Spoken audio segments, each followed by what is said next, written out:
नमस्कार दोस्तों, stock market studies में फिर से एक बार आपको बहुत-बहुत स्वागत है। तो आज फिर से मैं कुछ कंपनीज़ के अपडेट आपके सामने लेके आया हूँ। तो देरी ना करते हुए चलो शुरू कर लेते हैं आज की वीडियो। तो सबसे पहले मैं बात करूँगा आप इन्फो एज के बारे में। इन्फो एज आप सभी जानते हैं नौकरी.com। आप जिस वेबसाइट से नौकरी ढूँढते हैं, शायद आपने नौकरी ढूँढे होंगे, शायद आपने बिज़नेस भी किए होंगे कंसल्टेंट के, वो भी नौकरी.com के माध्यम से भी आप कंसल्टेंट के काम कर सकते हैं। तो ये जो एक प्लेटफ़ॉर्म है, तो आप कोई घर खरीदने के लिए जाएँगे, चाहे वो कोई रेंट के लिए भी घर खरीदारी कर रहे हैं, तो मतलब भाड़े पे ले रहा है, तो उस हिसाब से भी देखा जाए तो नौकरी.com वेबसाइट आपको हेल्प कर रहा है। तो नौकरी.com जब से स्टार्ट हुआ तब से लेकर कंपनी आपको धमाका परफॉर्मेंस दिया। मगर कोविड के बाद कंपनी का शानदार रैली हुआ। उसके बाद जब रिसेशन आया यूएस में, तब से लेकर स्टॉक के ऊपर एक भारी प्रेशर गिरावट देखने को मिला। और इस गिरावट के पीछे कारण क्या है, वो मैं आज आपको दिखाऊंगा। देखिए 40% से भी ज़्यादा शेयर क्रैश हो चुके हैं। तो इस तरीके से करेक्शन होने के पीछे कोई ना कोई तो लॉजिक होना चाहिए। वो लॉजिक आपको मैं समझाऊंगा। तो इस वीडियो को पूरा देखिए और मेक श्योर अभी तक अपने चैनल को सब्सक्राइब नहीं किया तो जरूर कर लीजिएगा। तो सबसे पहले मैं कंपनीज के कुछ पॉइंट्स आपके साथ शेयर करूंगा। ध्यान से देखिएगा, कंपनी 54,000 करोड़ के आसपास इसका मार्केट कैप है। अगर कंपटीटर के हिसाब से बात करूं तो कंपनी एक मिसलेनियस कैटेगरीज में है, ई कॉमर्स इंडस्ट्रीज के ऊपर काम करते हैं। तो कंपनी का जो बिजनेस है वो तो आप सभी जान जान चुके हैं। कंपनी का बिजनेस क्या है, देखिए इसका वेबसाइट अगर विजिट करेंगे तो आपको जितने सारे जॉब्स वगैरह, साथ ही साथ किसी भी देखिए इसका जो ब्रांड्स है, इसका जो बिजनेस है, आप देखेंगे तो कंपनी नौकरी.com से स्टार्ट हुआ था। उसके बाद देखिए एक-एक करके कंपनी को खरीदारी कर लिए, जैसे शिक्षा.com, साथ ही साथ कंपनी के ज़ोमैटो के ऊपर भी कंपनी की हिस्सेदारी है। तो 99acres.com, तो यहाँ पे देखिए फर्स्ट नौकरी.com। तो इस तरीके से अलग-अलग कंपनी को वो क्या किया, एक्विजिशन किया और इसी के चलते कंपनी आज इतना बड़ा बना। तो देखिए इस तरीके से कंपनी आपको ग्रोथ तो दे रहा है, मगर मुझे इस कंपनी के ऊपर डर लगता है। आप कहेंगे सर क्यों? क्योंकि देखिए अगर खुद का कंपनी का कोर बिजनेस है, मान के चलिए यहाँ पे खुद का बिजनेस से अगर पैसा रेवेन्यू प्रॉफिट हो रहा है कि लॉस हो रहा है, वो आपको क्लियर मिल मिल जाएगा। कंपनी ने इतने सारे अलग-अलग कंपनी को वो निवेश करके रखा। कल जाके मान के चलिए यहाँ पे 5 कंपनी ने बड़ा लॉस दे दिया, तो डायरेक्टली इम्पैक्ट किसके ऊपर होगा? नौकरी.com को, मतलब इन्फो एज को। तो यही सबसे बड़ा मुझे प्रॉब्लम्स लगता है। हाँ, ये 5 कंपनी अगर प्रॉफिट भी दिया, तो कंपनी का ग्रोथ भी तैयार है। तो ये चीज़ आपको याद रखना है। रही बात इस कंपनी का गड़बड़ी का, वो सबसे पहले मैं आपको दिखाऊँगा। ध्यान से देखिएगा। उससे पहले कंपनी का रिज़ल्ट मैं आपको दिखा दूँ। देखिए क्वार्टरली आप रिजल्ट देखेंगे तो कंपनी का सेल्स में अच्छा खासा ग्रोथ हुआ। एक्सपेंस कंपनी कंट्रोल नहीं कर पाया और इसके चलते कंपनी का 71 करोड़ से कंपनी का ऑपरेटिंग प्रॉफिट मार्जिन 107 तक पहुंचा। यहाँ तक तो ठीक ठाक था। कंपनी में गड़बड़ी कहाँ पे हुआ, ध्यान दीजिएगा। आदर्श इनकम जो मैं अभी आपको बोला था, कंपनी जहाँ पे इन्वेस्टमेंट किया, जो इसका सब्सिडरीज कंपनी है, उस जगह से कंपनी का जो इनकम आने वाला था, वो इनकम क्या हो गया, नेगेटिव में चला गया। तो इस नेगेटिव में चले चले जाने के कारण आप देखेंगे जो पिछले बार 760 करोड़ का एक्स्ट्रा बेनिफिट मिला था, वो इस बार 450 करोड़ का नेगेटिव कंपनी का, सॉरी, यहाँ पे कंपनी का जो अदर्स इनकम है उसके बारे में दिखा दूँ। हाँ, यहाँ पे देख सकते 700 करोड़ का टोटल अदर्स इनकम हुआ था। इस बार कितना, 530 करोड़ से भी ज़्यादा। इसी के कारण देखिए जो नेट प्रॉफिट है उसमें कंपनी ने लॉसेस इस बार फर्स्ट टाइम रिपोर्ट दर्ज किया। तो इसी के चलते स्टॉक के ऊपर और भी प्रेशर देखने को मिलेगा। मैं पहले ही बोल चुका हूँ, इस तरीके से कंपनी आपको ग्रोथ तो देगा, मगर एक पॉइंट ऑफ व्यू से देखा जाए तो इस तरीके से कंपनी आपको बुरी तरीके से पिटाई भी दे सकते हैं। क्योंकि इसका जो जितने सारे कंपटीटर है, देखिए जितने सारे इसका, सॉरी कंपटीटर नहीं, जितने सारे इसका मतलब कंपनी के ऊपर उन्होंने बाई किया, मतलब जो एक्वायर किया, वो कंपनी सारे के सारे स्टार्टअप है। देखिए स्टार्टअप बहुत तेजी से ग्रोथ भी करता है, बहुत तेजी से गिरते भी है। देखिए आज नायका, साथ ही साथ पेटीएम, तो साथ ही साथ मामा अर्थ, तो इस तरीके से कंपनी इसका हालत आप देखेंगे तो अंदर की बात बोलूं, इस कंपनी अंदर से खोखला है। बाहर से आपको बहुत कुछ दिखाया जा रहा है कि इतना बड़ा है, अंदर से कंटिन्यूअसली कंपनी लॉसेस कंपनी है। आज जोमेटो इस बार फर्स्ट टाइम प्रॉफिट किया। देखिए एक क्वार्टर में प्रॉफिट दिखा दिया, इसका मतलब ये नहीं कंपनी तगड़ा बनेगा। हाँ, जोमेटो धीरे धीरे करके ग्रोथ होगा। क्यों होगा? क्योंकि जोमेटो जो जो मतलब जितने सारे इसका डिलीवरी लोग थे उसको 20% का कमीशन मतलब चार्जेस देता था।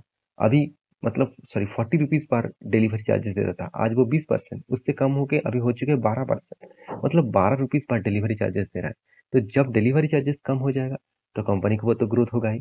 देखिए बहुत सारे लोग इसके ऊपर डिबेट भी कर रहे हैं, जितने सारे डिलीवरी लोग हैं वो कितने दिन करेंगे। कल कल कल कंपनी बोल देगा तुम नहीं काम करोगे तो दूसरा कोई आ जाएगा, तो ऐसे तो वो चलाएगा, तब कंपनी का ग्रोथ होगा। सेम टू सेम नौकरी डॉट कॉम की भी हालत उसी तरीके से है। अगर नौकरी डॉट कॉम के गड़बड़ी कहाँ पे हुआ मैं आपको दिखा दूं, ध्यान से देखिएगा इस चीज को। देखिए कंपनी ने इनकम तो अच्छा खासा किया, ऐसे नहीं कि कंपनी इनकम नहीं किया, मगर कंपनी का जो आदर्श इनकम है, जो पिछले सालों में अच्छा खासा था, पिछले क्वार्टर्स में भी अच्छा खासा था, इस बार आदर्श इनकम में कंपनी का पूरा बाट लग गया। तो कंपनी का हालत देखिए, करीबन 435 करोड़ के आसपास कंपनी ने इस बार नेगेटिव रिपोर्ट दिया आदर्श इनकम में। और इसी के चलते है कंपनी का कंटिन्यूसली जो डेटा है, मतलब कंपनी का जो प्रॉफिट एंड लॉस है उसके बारे में बात करूं, तो कंपनी प्रॉफिट एंड लॉस में यहाँ पे नेगेटिव प्रॉफिट दिखाया। 505 करोड़ के आसपास कंपनी नेगेटिव प्रॉफिट दर्ज किए। तो ये पॉइंट्स मुझे नेगेटिव लगा, उसके चलते कंपनी के ऊपर प्रेशर कंटिन्यूसली बनते रहे। अगर मैं इस कंपनी के इन्वेस्टर के बारे में बात करूं, देखिए एफ आई थोड़ा थोड़ा करके खुद का स्टेक कम कर रहा है, डी म्यूचुअल फंड भी कम किया है। हाँ प्रोमोटर जितना था उतना तो नहीं है, पहले 38.41% था, आज 38 पॉइंट मतलब 38 पॉइंट ही बोल सकते हैं होल्डिंग है। अभी देखना है म्यूचुअल फंड वाले ने किस तरीके से इस कंपनी के ऊपर सेल किया। देखिए म्यूचुअल फंड वाले ने इस कंपनी के ऊपर सेल लास्ट 2 मंथ में अच्छा खासा किया। कंपनी फरवरी मंथ में बाइंग किए थे, उसके बाद कंटिन्यूसली कंपनी के ऊपर सेल करते जा रहे हैं। ये कंपनी के ऊपर एक नेगेटिव पॉइंट है। रही बात इस कंपनी के चार्ट पैटर्न का, तो मुझे एक स्ट्रॉन्ग यहाँ पे एक सपोर्ट जोन देखने को मिला। उसके ऊपर एक बार नहीं दो दो बार टेस्ट कर रहा है। अभी देखना है ये जो ट्रेंड बन रहा है, इस ट्रेंड को ब्रेक तो किया, अभी वो ब्रेक कंटिन्यू करता है कि नहीं करता है। अगर इस रेंज को ब्रेक करता है, ये दोनों रेंज को, तो बड़ा एक रैली देखने को मिलेगा। तो मैं ऐसे नहीं कहूंगा कि इन्फो एज खराब कंपनी है, बहुत बेस्ट कंपनी है, तो इसके ऊपर थोड़ा सा संभल के काम करिएगा। सेकेंड जो कंपनी जिसके बारे में बात करूंगा उसका नाम है प्रिंस पाइप। देखिए रिजल्ट तो बहुत धमाका कंपनी ने दिखाया। इंडिया के अगर पॉपुलर 2 पाइप कंपनीज के बारे में बात करूं, तो मुझे एस्ट्रॉल के बाद सबसे ज्यादा अच्छा लगता है प्रिंस पाइप को। अगर आप कहेंगे सर क्यों, देखिए उसके बारे में बात करूं तो कंपनी का कुछ रिपोर्ट आपको दिखाना है। देखिए कंपनी के जो रिपोर्ट पब्लिश किया, कंपनी बता रहा है कि कंपनी का परफॉर्मेंस फाइनेंशियल ईयर में और भी अच्छा इम्प्रूव होने वाले थे। तो इम्प्रूव क्यों नहीं हुआ, क्योंकि देखिए कंपनी का जो पीवीसी पाइप्स है उसमें कुछ डिक्लाइन देखने को मिला, मतलब जो सेल्स है उसमें कुछ डिक्लाइन देखने को मिला। देखिए आफ्टर स्टेप यहाँ पे देख सकते हैं करेक्शन ₹66 पर केजी फ्रॉम अप्रैल टू नवंबर 2022, मतलब ₹66 पर केजी में कंपनी पाइप बेच रहा था। पीबीसी प्राइस यहाँ पे देखिए प्राइसेस, यहाँ पे देखिए रिकवर बाई ₹11 पर केजी टिल मार्च 2023। इसका मतलब कंपनी ऑब्वियसली मतलब रिकवर कर चुके हैं। जो 66 पर केजी में हो रहा था वो अभी ₹11 पर केजी में यहाँ पे रिकवर भी कंपनी कर रहा है। इसका मतलब कंपनी के फ्यूचर में अच्छा खासा ग्रोथ आ सकते हैं। और एक बेस्ट पॉइंट मैं आपको दिखा दूं कि कौन सा कंट्री में कंपनी सबसे ज्यादा बिजनेस करते हैं। अगर मैं आपको दिखा दूं तो इंडिया में सबसे ज्यादा लोएस्ट कंपनी का पाइप बिजनेस करते हैं। तो ये कंपनी के लिए मेरे हिसाब से एक नेगेटिव पॉइंट्स है, क्योंकि देखिए इंडिया इतने बड़े कंट्री है, 140 मतलब करोड़ से भी ज्यादा कंपनी मतलब इंडिया में पॉपुलेशन है। तो उस पॉपुलेशन के हिसाब से कंपनी को इंडिया में ग्रोथ होना चाहिए था, मगर यहाँ पे उल्टा हो गया। यूएस में कंपनी का सबसे ज्यादा ग्रोथ है, और उसके बाद फ्रांस यूरोप में है, चाइना में है, ब्राजील में है, उसके बाद इंडिया में है। जो एक रेंज है, जो 30% का जो रेंज है, उस रेंज से भी कंपनी बहुत दूर है। अभी सिर्फ 11% ही कंपनी यहाँ पे ग्रोथ कर रहे हैं। तो इसका मतलब कंपनी का जो ग्रोथ पोटेंशियल है वो इंडिया में बहुत कम है। अगर इंडिया में ग्रोथ हो गया तो कंपनी तो धमाका दिखाने के लिए तैयार हो जाएगा। तो कंपनी के domestic pipe plastic and fittings pipes के बिजनेस में कंपनी फाइनेंशियल ईयर में मतलब 2014 से लेकर 2019 तक देखा जाए तो 10 से 12% का ग्रोथ किए थे। और सिर्फ 2019 से लेकर 2000 मतलब 23 तक देखा जाए तो कंपनी 12 से 14% का तेजी से ग्रोथ यहाँ पे दिखा है। तो एक शानदार मोमेंटम आपको यहाँ पे देखने को मिला। तो कंपनी का कुछ ग्रोथ यहाँ पे भी आपको मैं शेयर करूँ, तो जैसे आप देखेंगे तो कंपनी का नेट रेवेन्यू, तो प्रोडक्ट्स के उस हिसाब से कंपनी का जो रेवेन्यूज है वो लगातार इंक्रीज होता जा रहा है। अभी ईबिटा मार्जिन जो है वो आप देखेंगे तो कंपनी का 12% के हिसाब से ग्रोथ हो रहा था, वो घटकर हो चुका है 9% के आसपास। इसका मतलब इस फाइनेंशियल ईयर में कंपनी का उतना ज़्यादा ग्रोथ नहीं हुआ, जिस तरीके से कंपनी ने प्रॉफिट दिखाया। देखिए, हमेशा इस तरीके से डेटा को आपको देखना पड़ेगा, नहीं तो आपको अंदर की बात आपको पता नहीं चलेगा। जैसे पेट मार्जिन, जो प्रॉफिट आफ्टर टैक्सेस, उसके बारे में जो मार्जिन्स है, वो मार्जिन भी यहाँ पे घट चुके हैं। बीच में तो 2021 में 10% के ऊपर चला गया था, 2022 में 9 साढ़े 9% था। आज वो 50% डाउन हो चुके हैं, 4.5% के आसपास।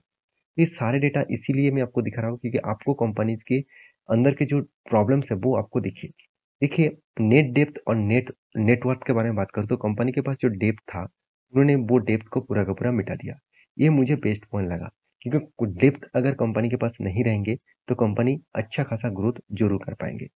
Return of equity and return of capital employees के बारे में बात करूँ तो दोनों में ही भारी भरकम प्रेशर देखने को मिला। जो एक टाइम 27% के आसपास, 23% के आसपास देखने को मिला था, वो घटकर अभी हो चुके 9 से 12% के आसपास। तो मैं इसी कंपनी के बारे में एक ही बात कहूंगा अंत में, प्रिंस पाइप कोई खराब कंपनी है, बहुत शानदार कंपनी है। इसके ऊपर आपको लॉन्ग पीरियड के लिए सोचना चाहिए, शॉर्ट टर्म में कुछ भी हो सकते हैं। इस तरीके से वोलेटिलिटी तो हर जगह पे देखने को मिलेगा, तो मैं जरूर कहूंगा इसमें लॉन्ग टर्म के लिए जरूर सोचिए। लास्ट जो कंपनी जिसके बारे में बात, एक ट्रेडिंग करने वाला कंपनी है जिसका नाम है सिल्प टेक लिमिटेड, मतलब सिल्प टेक्नोलॉजीज लिमिटेड।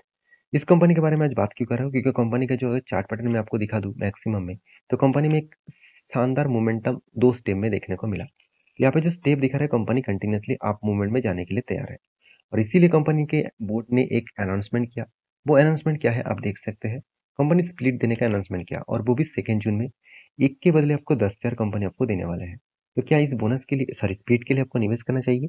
मुझे जरूर कमेंट करना, और ये वीडियो आपको कैसे लगा मुझे जरूर कमेंट करना।